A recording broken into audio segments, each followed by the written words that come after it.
मामला उसी चट्टी कांड का विचाराधीन था यहाँ लोकल कोर्ट में, जिसको लेकर के हाई कोर्ट ने 19 तारीख को एक डिसीजन दिया है कि अगले आदेश तक उसकी सुनवाई को रोक दिया जाएगा लोअर कोर्ट में। और साथ ही साथ उसमें ये एप्रीहेंशन दिखाया गया है याचिकाकर्ता की तरफ से कि आप और आपकी फैमिली पॉलिटिकली बहुत इन्फ्लुएंस है, जिसकी वजह से इसकी पूरी प्रोसीडिंग जो है वो प्रभावित हो सकती है। क्या रिएक्शन है? देखिए, ब्रिजेश सिंह, त्रिभुवन सिंह, इनकी एक गैंग है और इस गैंग में जो जघन्य घटनाओं को अंजाम देने वाले एलिमेंट हैं और उनकी पीछे से पूरी पुष्टपनाही करने वाले भी राजनीति के गलियारे में प्रभावशाली लोग हैं। 1991 में कुंडेसर में जब मैं विधायक था और चुनाव हो रहा था, चुनाव प्रचार से लौटते समय मेरी गाड़ी पर आक्रमण किया गया।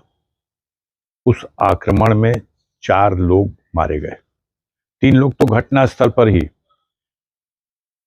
कॉमरेड कमला सिंह, झिंगुरी गुप्ता और कॉमरेड सुरेंद्र राय।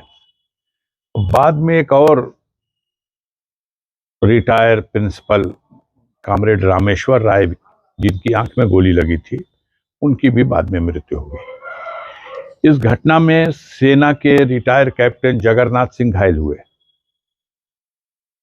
अब कितना दुर्भाग्यपूर्ण है कि 1991 की इस घटना में चूंकि अभियुक्त गण फरार थे, 24 साल तक ब्रिजेश सिंह कानून से भागे रहे, न्यायालय से पैरोल मिला था और भाग लिए और कानून को धोखा देकर के लगातार अपराध करते रहे। जब वो पकड़े गए भुवनेश्वर में, दिल्ली की पुलिस ने पकड़ा, तब वो लाए गए, उनके खिलाफ मामले खुले, उसमें कुंडेसर कांड भी खुला। लेकिन अपने धन बल, अपने राजनीतिक प्रभाव और अपने भय और आतंक का लाभ उठा करके उन्होंने गवाहों को तोड़ा। एक गवाह जो जीवित थे, घायल गवाह कैप्टन जगन्नाथ सिंह, अब नहीं रहे, उन्होंने गवाही दी कोर्ट में और पहचान भी कराई, लेकिन दुर्भाग्यपूर्ण परिस्थिति यह है कि उस केस से वो छूट गए और उसी कोर्ट बन गई। तो जैसे सारे मुकदमे अपने अपने जिलों में ट्रांसफर हो गए, ये भी मुकदमा इस जिले में ट्रांसफर होकर के आ गया। अभी जिस कोर्ट में ये ट्रायल चल रहा था, चंद दिनों पहले मुख्तार अंसारी के विरुद्ध गैंगस्टर के एक मामले में 10 साल की सजा का आदेश हुआ है। उसी कोर्ट में ये चल रहा है। चूंकि इस मामले में अफरोज खान नामक एक गवाह, जो चश्मदीद गवाह था, उसने न्यायालय में ठोक के गवाही दी।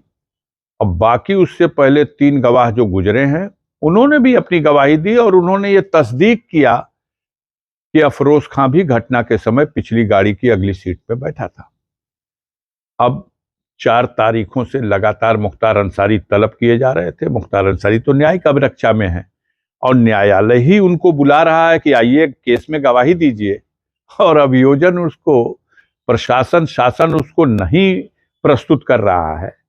तो ये तमाम तरह की आशंकाएं बनती हैं और दरखास्तें पड़ी। कोर्ट ने आदेश भी किए, इसलिए आदेश किए कि माननीय सर्वोच्च न्यायालय ने, माननीय उच्च न्यायालय ने अनेकों बार कहा कि मामले का जो भी चेयरपर्सन है, उनके मामलों का शीघ्र निस्तारण हो, ट्रायल हो। हमारा ही मामला चल रहा है, हर 5 दिन, 4 दिन, 6 दिन पे डेट पड़ती है, हर तारीख पे मैं जाता हूं। ये श्रीमान जी लोग वीडियो कॉन्फ्रेंसिंग से त्रिभुवन सिंह को पेश करने का हुक्म है, फिजिकल आना भी नहीं है कि कोई खतरे की बात है। और मन चाहता है, ब्रिजेश सिंह कभी आते भी हैं तो जो वीआईपी ट्रीटमेंट उनको मिलता है, वो आपके कैमरे उस दृश्य को कैद करते हैं। किसी भी तरह से उन्होंने कानून की बारीकियों का कोई फायदा उठाया है और एक आदेश ये प्राप्त कर लिया कि ये 31 साल के बाद जिस मुकदमे का ट्रायल शुरू भी हुआ, और जिस घटना में 3 लोग मरे थे और जिस घटना में 9 और लोगों को गोली लगी है और उनके गवाहों को अभी वो पूरी तरह से तोड़ नहीं पाए हैं या उनको हटा नहीं पाए, एलिमिनेट नहीं कर पाए हैं, वो कोशिश है। वादी मुकदमा मुख्तार अंसारी हैं। मुख्तार अंसारी के खिलाफ सारे ट्रायल होंगे, लेकिन वादी के हैसियत से मुख्तार अंसारी ब्रजेश सिंह और त्रिभुवन के खिलाफ जो मुकदमा है उसके ट्रायल में गवाही दे दें, ये कहां मंजूर है। उनको इसलिए खतरा है कि निष्पक्ष ट्रायल नहीं होगा, कि यहां एमपी हैं अफजाल अंसारी और उनके भतीजे एमएलए हैं। और मैं अगर कहूं कि ब्रजेश सिंह का सगा भतीजा सत्ताधारी दल से और उसी केस से नहीं, उनके खिलाफ 50 से अधिक मामले न सिर्फ उत्तर प्रदेश में बल्कि बिहार में, झारखंड में, महाराष्ट्र में, हिंदुस्तान के विभिन्न प्रांतों में, और अब तक सारे मुकदमों में अपने जुगाड़ से वो बचते रहे हैं। यहां तक कि महाराष्ट्र का वो जे हॉस्पिटल हत्याकांड, जिसमें दाऊद इब्राहिम के को अक्यूज्ड हैं ये, क्योंकि दाऊद इब्राहिम के भाई बहनोई की हत्या का बदला लेने के लिए हॉस्पिटल में पुलिस अभिरक्षा में जो घायल था आरोपी राकेश हल्दालकर, उसकी हत्या की गई। इनके सह अभियुक्त सुभाष ठाकुर की फांसी की सजा हुई, जो बाद में सुप्रीम कोर्ट ने उसको आजीवन कारावास टिल डेथ में परिवर्तित किया। वो आज भी जेल में है। अजीब बात है कि सारे केस में बचते चले आ रहे थे। इस केस का भी ट्रायल गाजीपुर में शुरू हो गया, जिसका आपने वर्णन किया है, उसरी चट्टी हत्याकांड। ये 2001 में मुख्तार अंसारी की हत्या करने के उद्देश्य से ब्रजेश सिंह, त्रिभुवन सिंह और उनकी गैंग ने अटैक किया था। उसरी यहां से 5 किलोमीटर दूर मऊ को जाने वाले रास्ते पर एक छोटी सी चट्टी है, गांव है। उसमें 9 इंजर्ड विटनेस जीवित हैं। घटना में कुल 3 लोग मारे भी गए थे। आज तक इस केस का ट्रायल रुका रहे, इसके लिए वो लगातार प्रयास करते रहे कि हमें ट्रायल न हो उससे पहले जमानत मिल जाए, ताकि हम गवाहों को फिर डरा धमका के खरीद लेंगे। और ऐसा हुआ। हाई कोर्ट में उनकी जमानत की अर्जी खारिज करते हुए बहुत सख्त फैसला लिखा था कि जिस मामले में 9 लोगों को गोली लगी है और जो आदमी इतने दिनों तक फरार रहा, 5 लाख का इनामिया अपराधी था, उसको कैसे जमानत दी जा सकती है। उसी में लास्ट में उन्होंने डायरेक्शन लिख दिया, 1 साल में इस मुकदमे का ट्रायल पूरा कर दिया जाए। अब ब्रजेश सिंह इस ट्रायल से बचते रहे। इसका ट्रायल पहले इलाहाबाद एमपी एमएलए कोर्ट में था।